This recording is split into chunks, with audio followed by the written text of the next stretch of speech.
एक वैज्ञानिक को बचपन से ही पेंगुइन, अंटार्कटिका, बर्फ के पहाड़च आदि ने बहुत रोमांचित किया हुआ था।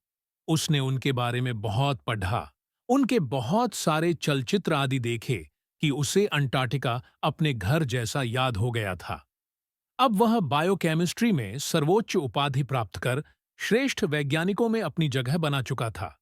उसका चयन अंटार्कटिका खोज अभियान में हुआ और वह बहुत प्रसन्न था कि बचपन का सपना पूरा होगा। उसकी ट्रेनिंग पूरी हुई और वह अब खोजी अभियान के साथ अंटार्कटिका पहुंच गया।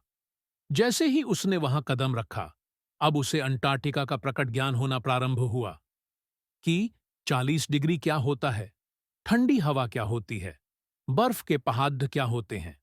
अर्थात अब तक का अंटार्कटिका का सारा एकत्रित ज्ञान इस प्रत्यक्ष ज्ञान में समाप्त हो गया था।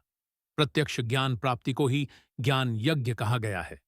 यही ईश्वर ने गीता के चौथे अध्याय के 33वें श्लोक में कहा है। श्रेयान् माध्य यज्ञ परंतप सर्वम कर्मखिलम पार्थ ज्ञाने परिसमाप्यते। अर्थात हे परंतप अर्थात अर्जुन, द्रव्यमय यज्ञ से ज्ञान यज्ञ श्रेष्ठ है। सभी कर्म, चाहे वे भौतिक हों या आध्यात्मिक, ज्ञान में समाप्त होते हैं।